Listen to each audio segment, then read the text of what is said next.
So our next speaker is going to talk about something that's been very much in the news and has had a lot of discussion and conversation, and that's PrEP. And we've been hearing a great deal about the potential of PrEP, pre-exposure prophylaxis, as a very effective tool for stopping the epidemic. So we want to bring up Dr. Joanne Stekler. She is currently Assistant Professor of Medicine at the University of Washington and Technical Advisor for HIV Testing for Public Health in Seattle and King County's HIV-STD program. She works primarily as an NIH-funded researcher in HIV prevention, testing, and primary HIV infection, and her work in HIV pre-exposure prophylaxis, also known as PrEP, is what she's going to talk about today. So Patrick got to talk about my favorite topic, which is HIV testing. So you're going to hear me talk about PrEP, and hopefully you're going to start hearing me talk about PrEP in Seattle and the Northwest in the next few years. So this is what I was asked to talk about. I was trying to decide how much background I needed to give you all, and so I apologize if I'm going to give you more background than you need for those of you who are really sort of up on PrEP, and I apologize for those of you who don't know a lot about PrEP that I may not give you enough, but I just wanted to sort of start us sort of with a talking point and then really tell you about what we're doing about PrEP in Seattle and how we got to where we are. I'm going to tell you first about the efficacy of PrEP, a bunch of our concerns about PrEP, and then finally about Seattle. So big question is, so can a pill prevent HIV infection? PrEP, pre-exposure prophylaxis, is about HIV-negative people taking HIV medicines in order to prevent them from getting HIV infected. And I borrowed a few slides from Jared Baton and Connie Kellum. I don't know if they're here in the room.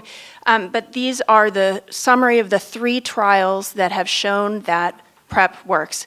I'm not going to talk at all about microbicides, the topical microbicides using HIV meds, very similar to oral PrEP. I'm really only going to focus on oral PrEP. And mostly what's been used to date has been either tenofovir, an HIV medicine, or Truvada, which is a combination of 2 HIV medicines. And these are the results. IPREX was the first study to give results in November of 2010. This was a study of not quite 2,500 men who have sex with men done internationally in a couple sites in the United States and showed efficacy, you can see, of 44%. This was followed up by 2 trials that showed that PrEP was efficacious. One, the Partners PrEP study, which was led by Connie and Jared, and then the CDC's tenofovir study.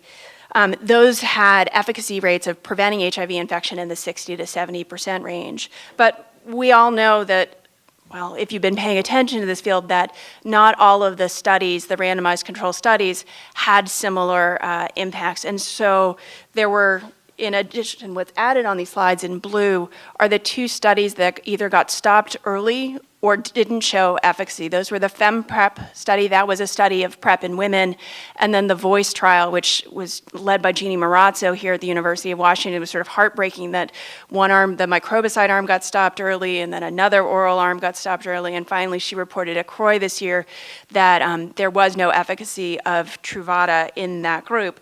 And then finally there's a PrEP study in injection drug users in Thailand that's still ongoing. But really what's come out of this is that adherence is really important. So what you can see here is basically the ordering of the efficacy. So with Partners PrEP showing the best efficacy of Truvada, 75%. And then if they took people who were supposed to be taking PrEP and then looked at their blood whether medicines were detectable, that really you see a pattern that in the studies where people had the medicines detected in their blood, PrEP worked. And in those cases down at the bottom where people infrequently had the medicines detected in their blood, there was no impact. So it's really a simple conclusion. PrEP works if you take it. PrEP doesn't work if you don't take it. Now, there's probably some additional layers in here about biology in women, and do women differ from men, and how are men exposed, whether it's sort of from insertive sex or receptive sex. But essentially the take-home message, PrEP works if you take it, it doesn't if you don't. There's been a lot of concern that people who are taking PrEP will start to sort of have this behavioral disinhibition. We'll start seeing more unprotected, condomless sex as people are going on PrEP, and then maybe we'll see more sexually transmitted infections or more HIV. And what we know right now is that in the randomized trials of PrEP, when we look at it from sort of the left side, the time of starting PrEP throughout follow-up, sort of towards the right, that the number of unprotected sex acts goes down. People in a study are having safer sex.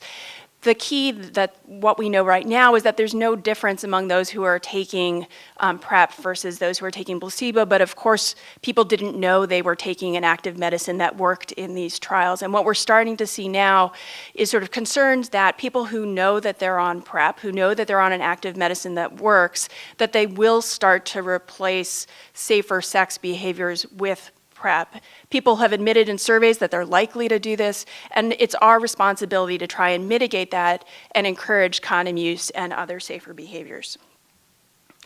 The other concern that people have about PrEP is about drug resistance. We're going to be giving an HIV medicine that we commonly use for people who are HIV infected and on HIV regimens. Truvada is basically your foundation for all HIV regimens. So what happens if we're giving this to people who are HIV negative? They then become infected, and then the question is, are they going to have drug resistance? And what you can see on the slide are the results from the from the 3 studies that showed efficacy. That in the second column, you can see that that's really the only time that we had resistance detected, and that was in people who had, at the time of starting meds, they actually had acute HIV. And I'm so sort of riled up about the fact that no one has talked about acute HIV yet. So Greg and Patrick, like, acute HIV is important and we need to be recognizing it. And sorry, it's my plug. So it's what I work on. And so if people are starting HIV meds, they're only starting 2 meds with PrEP or even 1. They have super high viral loads in the setting of acute HIV infection, and those are the folks who are getting drug resistance. Of the people who are on PrEP, there have been no cases that they've identified so far, of people who acquired drug resistance. And Jared includes a nice number of infections that were actually averted in these trials.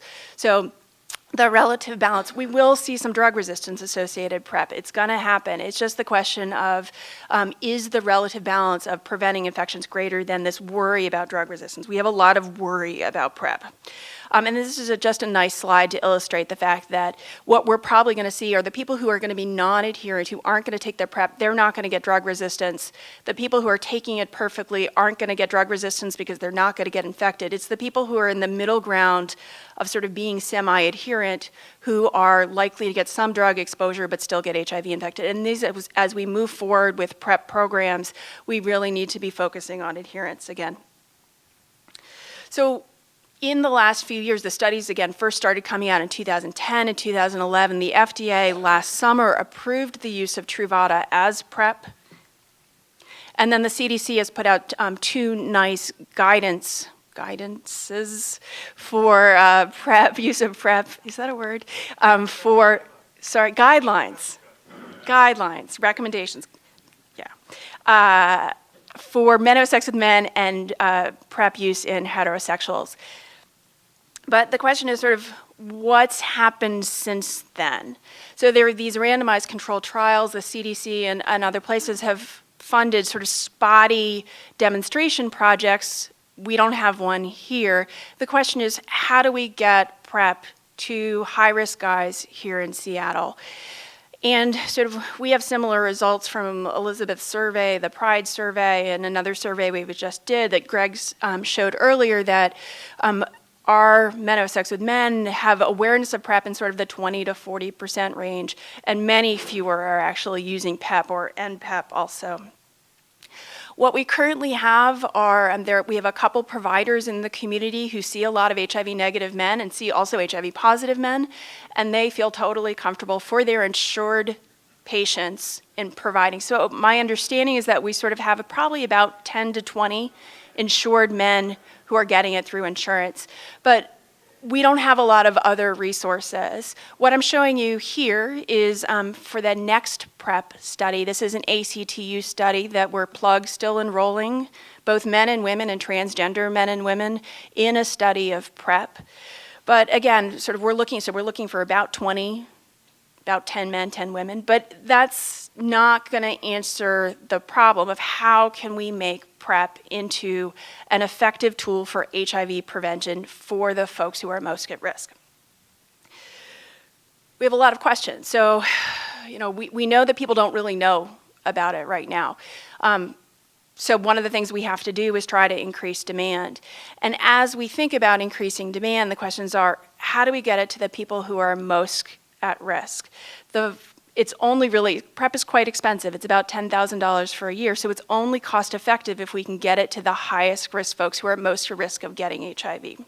We don't know if we can target those folks here in Seattle, or I'll expand it to the I-5 corridor, that we don't know whether or not they'll be interested in it. We don't know if they're willing to take it. We don't really know how to monitor it, both through HIV testing, again for acute HIV, and looking for drug resistance, and then again this question of sexual behavior. I think most important has been how do we pay for it? Because there's a lot of interest, again, we can get some of our insured folks, but a lot of our high-risk folks are uninsured and underinsured, and that's really, I think, one of the questions that I was asked to address. And so as I have started to think about it, well, the first thing I do as an NIH-funded researcher is I try and write a grant. Unfortunately, the way NIH works is they said, no, not so much. So, that's the way our lives work. So outside of NIH funding, how is it possible to get this resource to folks who are uninsured? And then, and basically I've been trying to talk about it and trying to sort of garner money in slightly different ways, went to the company, went to the state, went to the university again. So trying to pull together sort of scraps of money here and there. And then the question came up, where should this be? And I've talked to many of you in the room about where this clinic should be located in terms of how to reach the highest risk groups. And some of the places that came up in our list were, should it be in the public health STD clinic? Should it be at Madison Clinic, which is our HIV, is our sort of largest Ryan White funded clinic here in Seattle? Should it be at a community health clinic? Should it be somewhere else? And we recently surveyed, we collaborated with the Find Your Frequency evaluation to survey men about PrEP and got about 150 high-risk men who have sex with men who are interested in PrEP to tell us where they would go, and about 60% thought they wanted to go to Gay City, about 20% thought that they wanted to go to STD clinic, about 20% to Madison, and about 20% to our research clinic. So we basically said, along with the thoughts from our community organizations and my community advisors, that the members of the community want to go to Gay City. So right now what I have is a small project that's in development, hasn't started yet, but I'm hoping by early summer that I'll have all my IRB stuff and all of our contract negotiations done. And it's sort of this mix between answering research questions and providing clinical care. And part of our goal is really to sort of say, if we have a clinic, if we build it, will they come? If we have a clinic and we start increasing demand, will we start to see more demand for PrEP? And then one of the things that's really interesting to me is looking at insurance status and looking at, as we move PrEP from these randomized clinical trials into what I'll say in quotes is sort of real world, will people actually take it? Or if they have copays, will they take it in different ways than if it's being provided through medication insurance assurance programs? Gilead has a really nice medication assurance program to provide PrEP for individuals who are below a certain level of income, and that's being underutilized across the country, and they can't really figure out why. And then I'll tell you a little bit more about sort of what I'm doing for adherence. There's a nice little device, I have a slide in a second, about that's called Wise Pill, to try and focus on adherence, because again, I've told you, adherence is so critical. It's going to be an open label cohort study, meaning people will know that they're receiving PrEP.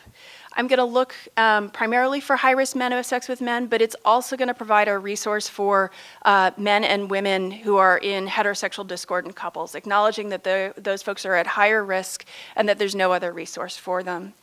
Right now I'm funded for 50 people, following them for 6 months, but I'm going to continue to scrap together more money, so hopefully we'll follow people for longer, and if demand is high enough, we'll try and get more. And then our partners, right now I mentioned we're doing this at Gay City. Gilead's been funding. The Department of Health is going to kick in a little bit of money, they've told me. And then we have some great support from some of our community pharmacies who are going to really help me with all this paperwork, because otherwise it's just me doing it on my own, and I only have so much time. Again, maybe in July, and so I'll start talking with you more about that. Basically looking for folks who are HIV negative, over 18, looking for acute HIV infection, making sure people don't have hepatitis B, making sure their kidney function is normal, and not pregnant. This is Wise Pill. It's basically a glorified pill box, you can see, but the cool thing about it is that it's also like a cell phone, so it can send signals when people take it to a centralized web server and database, so we can actually monitor adherence. But the other cool thing about it is that if you don't open your Wise Pill on any given day, the server will say this Wise Pill wasn't open, and it can send a text message to your cell phone to say, hey, take your medicines. So we'll be doing other things related to adherence, and doing some counseling related to adherence, but I think this is a really interesting device that's been used in Uganda for folks who are HIV infected, and I think we're going to hopefully see it more both for HIV infected folks as well as for PrEP. So my goal here is to sort of bring PrEP into this combination HIV prevention puzzle. It's not going to be the answer for everybody, but it will help some people in reducing their risk for HIV infection, and I think we need to have it as a resource here in Seattle. So thank you.